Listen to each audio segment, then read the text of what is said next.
Hey everybody, welcome to the third King Tiger model build development video brought to you by Soquel River Modelers, my model club here in Clarksville, Georgia. We're small in number and group, but large in enthusiasm and, if I may say, for the guys, speaking for the guys, talent. And there's some guys in this group that are just incredible. I'm very proud to be among them. So I'm putting a little word out for them first. And that's our logo, and we're proud of it.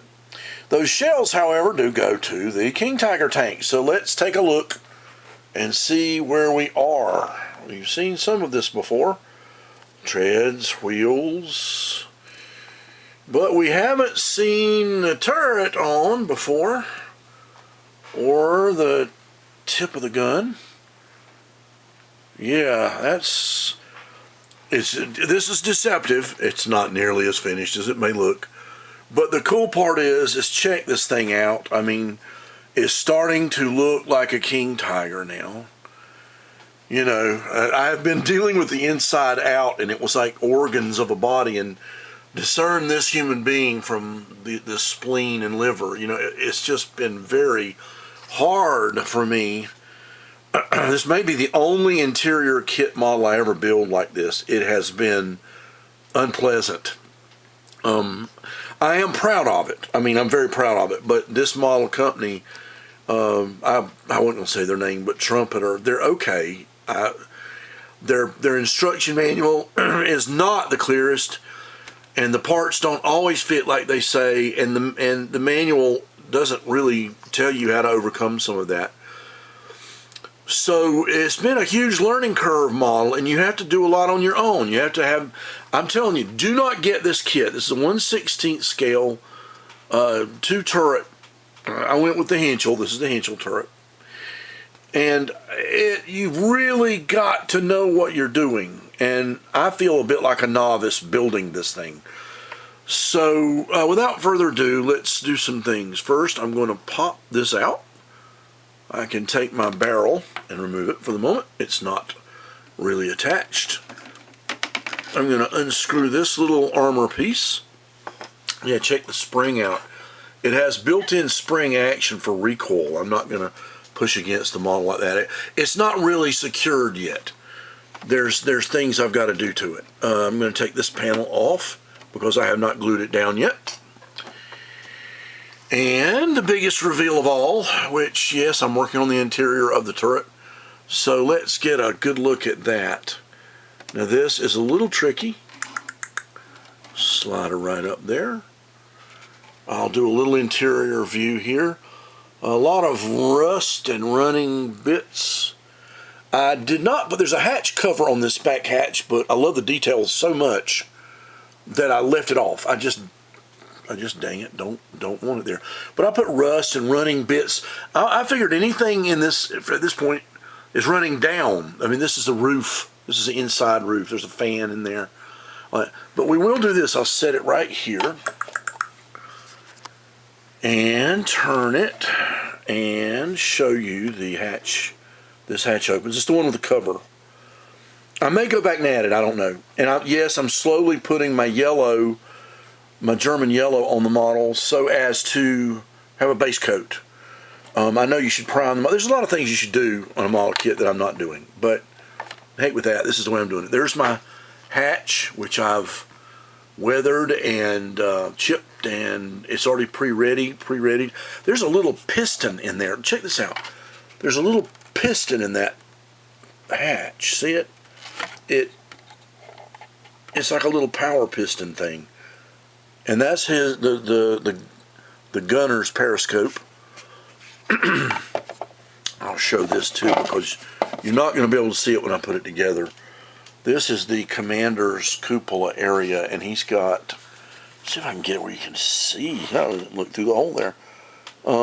It's hard to see all the periscopes. But anyway, sorry about that. That's the gun sighting mechanism. And there's a hole there for the machine gun.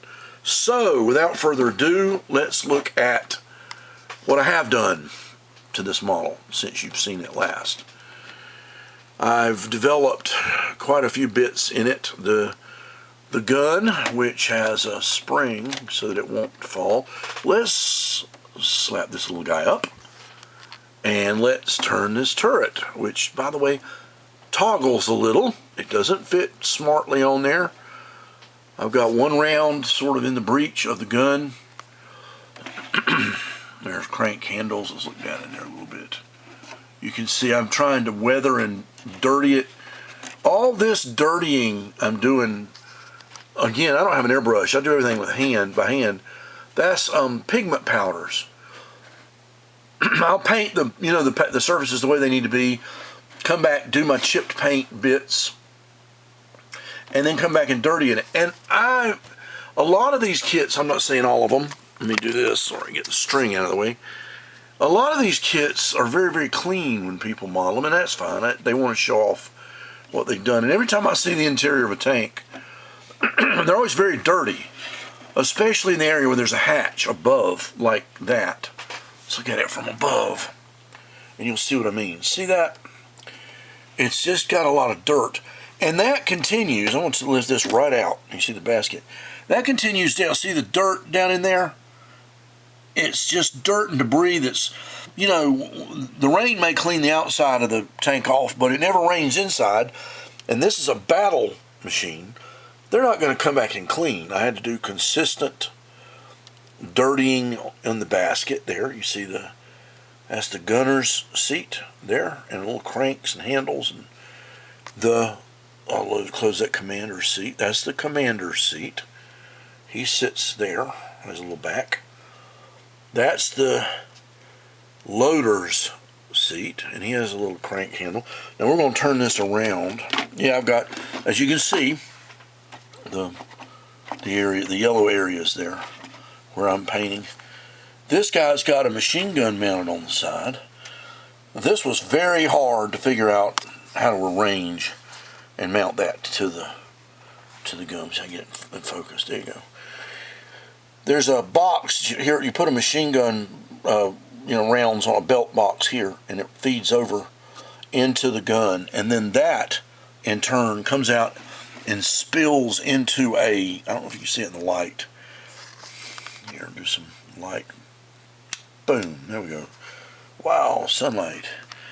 It spills into a little box there that goes then, I'll lift it back out, into a little basket there. See, the rounds go down that tube into that basket. Let's turn this one off. It's like the sun. It actually sees better. There you go. It sees better without it. But you can see my areas with chipped paint. I did not mount the ammo racks back here for one major reason, is the ammo racks inside were a pain in the butt. They extended too far into the pathway of the basket, so I had to cut them off. I had to pull some rounds out and trim them off because I had already secured the top, which is a dumb no-no. I should never have done that. But I had secured this down. And that just was not good. There are a few places on it that you can open and see. I'm not going to open this one because it's hard to do one hand. But this whole panel is removable. The hatches do open. I'm proud of that. I made them. They weren't made to, but I adapted it. I built enough tank models that I kind of knew what they needed to do. So I made it where they did open. And these panels, which are already pre-painted, at least in the yellow, open, and you can see engine components.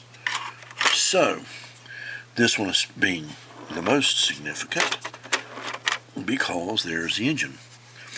I've got a few hoses to add.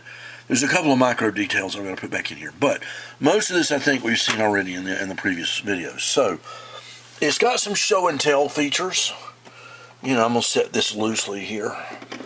You can get a feel again of the finished tank.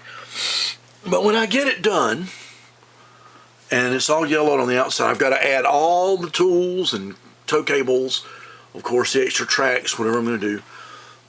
And I'm hoping, I started this paint scheme with a light gray for a snow effect.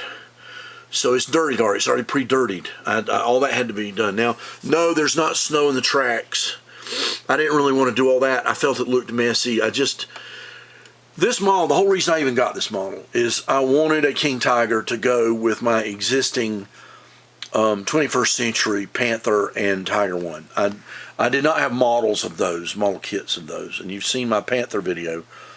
The Tiger is a toy. I may still buy a Tiger One, but I'd have to go through this interior thing, and I'm not ready for that yet. I am entertaining the notion of a 1/16 scale T3485. It'd be kind of nice to have that.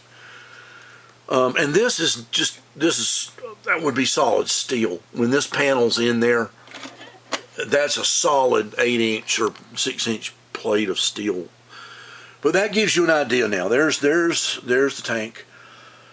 You see that I've kind of got the interior. I've kind of got a gun. I've kind of got stuff. It's coming along. It's coming along. It has been the hardest model I've ever built. A real tough work. It's not perfect. I've learned a massive amount about King Tiger tanks. I know things. I'm a walking encyclopedia about the history of this thing, how it was made. I've had to learn stuff, look at photos. Sometimes you really do, and that's sometimes the fun part of a build like this, is the learning. As for my techniques and how I do things, I hand paint. I don't airbrush. That means I'm applying all these paints by hand. I use thin paints. I use Vallejo colors. A lot of their thin airbrush ready paints go on the brush beautifully. They're very thin. They don't ruin or gum up features and details. I'm going to continue with that. I'm putting the yellow base color on, both as a primer and as a yellow base, because it would have been painted yellow where it wasn't the red metal primer, you know. And then I'm going to come back with a wash of the light gray to make it a snow tank, and then dirty and ding and chip and all the stuff that comes with that, decal. I don't know that I'm going to score it with any hit marks, but you never know. But I'm going to have a lot of, and yes, there is a hatch that goes here. This guy, it's got a very weak connection here, and it's spring loaded. I'm afraid it's going to break. So I actually take the hatch and put it on and off. I love the periscopes in the. I don't know if you can see them. There's periscopes in there. I'm having to work on those. Anyway, enough said. This is this stage. This is this step. It's come along. I hope to do a final reveal video. I hope that's part 4. I really do. And that will be back in the kitchen on the turntable and a tripod and in focus. And I will spin this bad boy and show you mostly exterior shots. I may then, if I have a chance it's on the tripod, actually open some of the hatches and show you again that reveal. I'll have my commander in place. I'll have a machine gun mounted to the ring there. That's probably this cool double machine gun mount. So we'll see. We'll just see. Tough model, tough build. Part 3 done, in the can. Like, subscribe, comment. Please feel free to comment if you have anything you want to add, ask. I'll do my best to answer there. It's hard to cover all this in a video when you're building and building and building. I don't have the time to stop and make a video of the steps.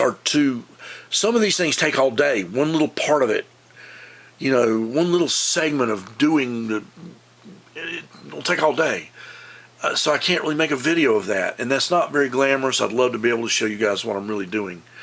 But when it comes to something like this basket, like I say, because you won't see all this again. You will never see this free again. It'll be undercover. I'm going to actually glue the top of the turret down, and you can peek in the hatches and see it. So I've done all this work just for glimpses. But I want it to look really cool when you look in there. But again, I use powder pigments. I use, you know, I've watched a lot of these guys do their videos and do chipping. There's some great painters online that do chipping effects and just fantastic stuff. I don't want to keep redoing that. I'm doing what they do. I used ivory as the Vallejo ivory is the off-white, and a lot of dirt. I mix my dings are oily steel, black, and a little brown. And that's it. We're done. That's it for till next time. And next time it'll be a whole new ball game. So thanks for sticking with me. I'll be back.